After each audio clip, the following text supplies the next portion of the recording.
I mean, a free fall is so monumental that even though we knew it was coming, it was still stunning to see that thing play out, like that slow motion train wreck.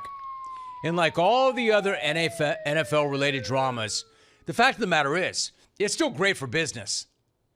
Horribly lonely weekend in that recently constructed Sanders draft mansion. But an incredible weekend for the NFL, though, right? Because drama rates, drama sells. Thanks to the entire world getting sucked into Shedeur's epic plummet. Viewership for Friday night's draft coverage was actually up 40%. I mean, remember, this was supposed to be a non-sexy draft without any star power, lack of big names, franchise quarterbacks, and yet somehow, some way, they get a 40% bump for night 2. And why? Shedeur. Thanks to Shedeur and that saga. And the funniest part is, Shedeur never even got picked on night 2. So all these people show up on the second night, incredibly, for Shedeur, and he never even hears his name called. The main event that everybody showed up for simply did not happen, which just brought everybody back for day number 3. Then on Saturday, the assumption was it can't be that long, right? I mean, hell, I thought that was the assumption on day 2. It can't be that long, right? Well, all of day 2, then we get to day 3, and the assumption is it can't be that long. There is no possible way this dude does not go in the 4th round, right? The hammer drops on round 4 the same way that it dropped on round 1 and round 2 and round 3. And then finally, in the 5th round, with the 144th pick overall, the Browns, because of course the Browns finally picked this dude. And I say, of course, the Browns, because that's where quarterbacks famously go to die. Gotta say, hashtag legendary, if you ask me. Not just a franchise with a horrible quarterback history, a team that had passed on Shedeur in this very draft, not once, not twice, not 3, not 4 times, not 5, but 6 times. And not only that, one of the 6 times, not only did they pass on him, they chose not to pick him, and they took another quarterback instead. My dude, Dillon Gabriel, who absolutely does know his way around Orange County restaurants, does he not? The top 3, of course. And trust me, I'm not a bougie food guy, but I do indulge. And I would say Nobu, Javier's, and Mastro's. Top 3. Good choices. Even though you don't indulge, but good choices. So Cleveland had already spent a 3rd round pick, a top 100 pick on Dillon Gabriel. So a little bizarre that they would turn around and burn another pick, even one that late, on another quarterback. Especially, though, that quarterback. Especially the quarterback that they'd already passed on 6 times.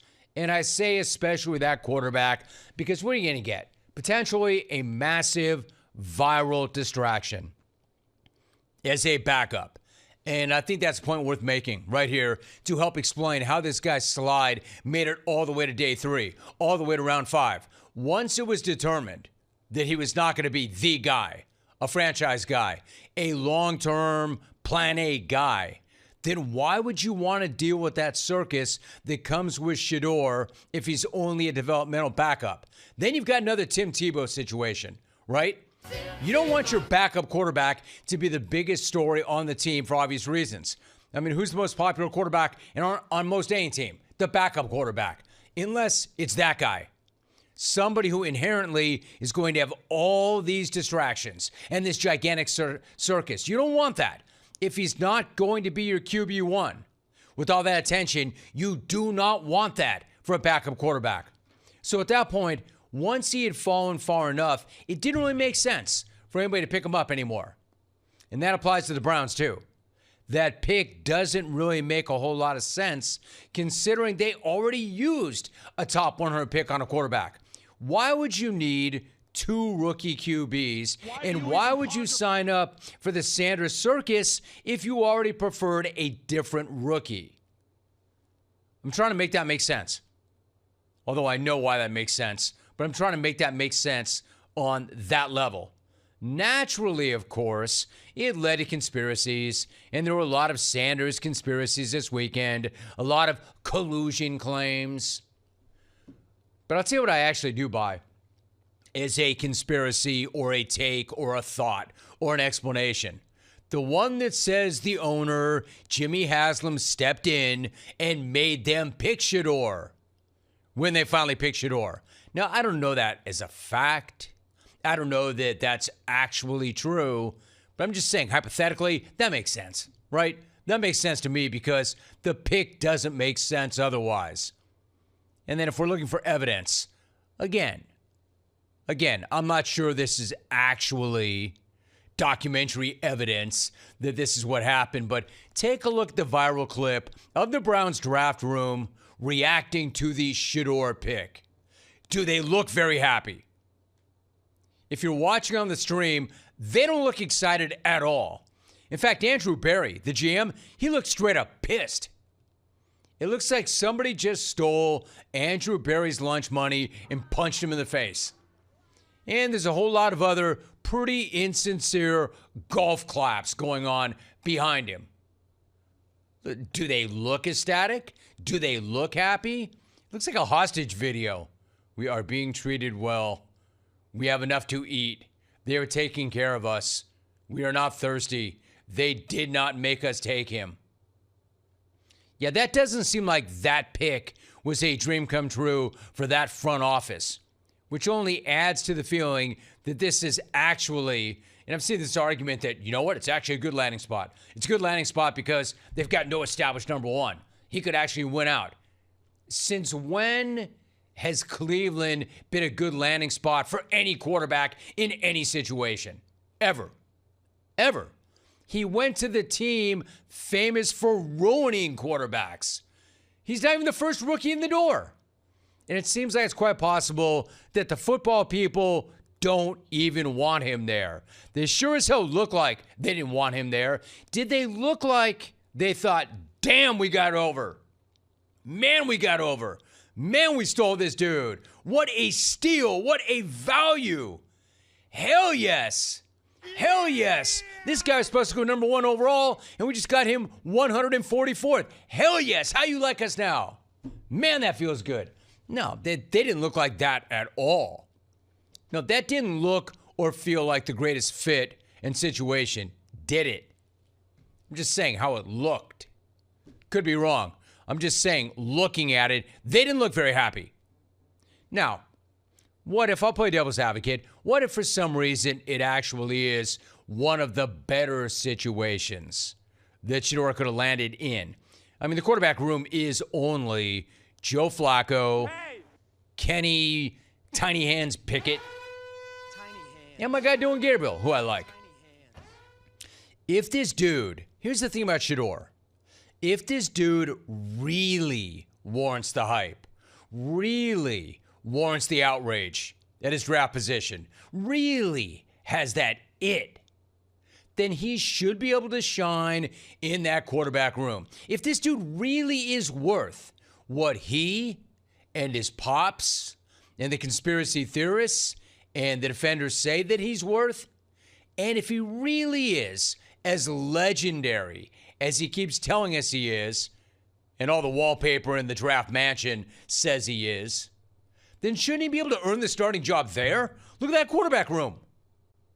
If he's as great as he and the fam keep telling us he is.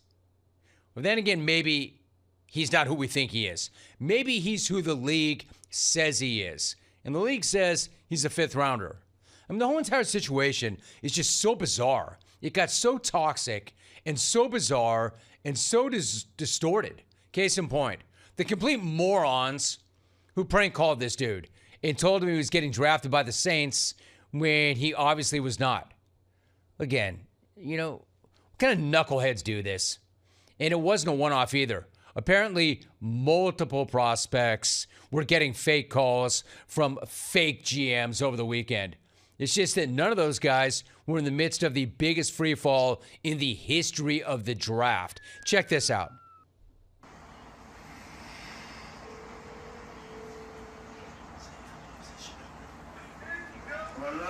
Hey, is this Shedeur?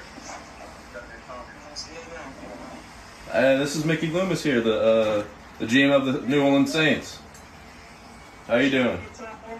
This is Mickey Loomis here, GM of the Saints. How you doing? Good, how are you, man?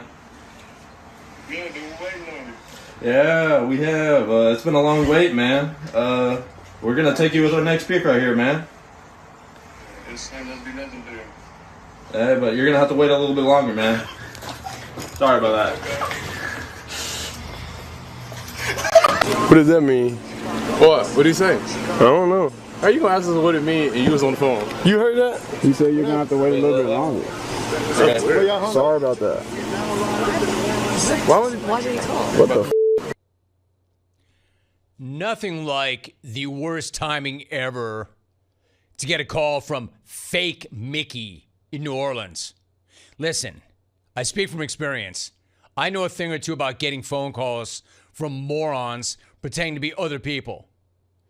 And the only thing lamer than the act itself is the ass clowns who do it. But calling a radio program pretending to be somebody else is not quite the same as calling Shedeur Sanders and pretending to be Mickey Loomis. I mean, there are jerk moves and there are jackass moves. Then come to find out that one of the chuckleheads who made that call, enrolled video of themselves. Yeah, because we weren't going to know who did it then. Oh, that's right. You want us to know who did it. Let's roll video and let's post the video because that way we'll get some clout. That way we'll get some run. Anyway, morons, of course they knew who it was. It was Jeff Ulbricht's kid, the interim head coach of the Jets last year. Remember? A universally beloved head coach. Remember that guy? Who's now the Falcons' D coordinator. That dude's kid was in on the whole thing. Made the call. So, I mean, obviously it had to be somebody on the inside because Shedeur's point was he got himself a brand new phone just for the draft, a brand new phone number just for the draft. Why? So that sort of thing doesn't happen. That way only NFL people would have that phone number. So how did this dude find that number? Well, come to find out, he found it because Pops left it open on an iPad. The kid saw it, jotted it down, and then saved it for that prank. Oh, and rolled tape on himself and his buddy while they were doing it. And then posted it. Like, what was that going to get you? I don't even know where to start on that. Like, how pissed would you be if you were the old man? Anyway, yes, he's apologized. No, I don't need to read the whole apology other than to agree to the part where it said it was selfish and it was childish. Yeah, and stupid and weird. Who does that? You know, losers with nothing better to do. And granted, let me be very clear about this. Loser. Yes, we all make mistakes. Yes, we all do things we regret when we're young. Not that young. 21. And there are mistakes, and then there's doing something like that. You know, that's not a mistake. That's, you know exactly what he was doing. And then again, from a high-ranking Falcons employee's kid. Doing Dion's kid like that. Sorry, Falcons. You know I love you. You know you're a great jungle team. But that really is an ultimate fail clowns moment. Who's worse than the Giants? How about the fail clowns? Bad optics all the way around. Terrible look all the way around. At least the real call finally did come for Shedeur. Can you imagine, though, when it was Andrew Berry and the Browns? He had to be thinking, how do I know? How do I really know? Is somebody trying to hook me again? He had to be thinking, am I getting pranked again? Like, no way it's these dudes. They passed on me 6 times already. How in the world can this be Andrew Barry? They already passed on me 6 times. So I can see where Shedeur might have been like, I don't know about that. I don't know. That said, you know who the big winner for the family may have been? Shiloh, because somehow he managed to keep the whole thing kind of hilarious. He was hilarious, actually. He managed to keep the most awkward nightmare of the weekend for the family pretty light, given how embarrassing it was and how tough that must have been. Like, he knew right away, too. He knew he was not getting picked after he saw what happened on Thursday night. He was like, if they did Shedeur like that, the hell is going to happen to me? And he even made the point. It was actually hilarious in a good way. Like, I'm not clowning him.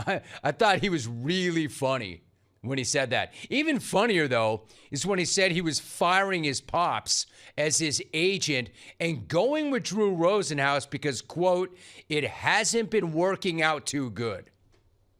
Dad was our agent, but that hasn't been working out too good. So today I had to sign with an agent, bro. So we're going to see what happens. I got to give it to those two dudes. Like, they're still smiling. That was funny.